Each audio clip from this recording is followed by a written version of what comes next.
భారతీయతను రక్షించుకోవాలి, ఉగ్రదాడి మోకలను మట్టు పెట్టాలంటే ఒక భావన కలిగిన వాళ్ళు.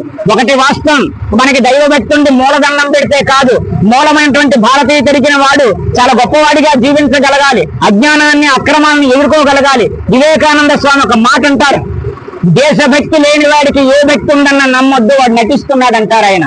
ఇందాక మిత్రులు ఒక మాట అన్నారు, షణ్ముఖరావు గారు, ఇక్కడ ఉన్నటువంటి ముస్లిం సోదరులందరూ కూడా ఉగ్రవాదులు కాదు, కానీ ఉగ్రవాదంలో ఉన్నటువంటి వాళ్ళందరూ కూడా ఈ దేశానికి ఎంతో ఇబ్బంది కలుగు చేస్తున్నారు. అలాంటి ఉగ్ర మోకల్ని మట్టు పెట్టాలంటే భారతీయులందరూ ఏకం కావాలి.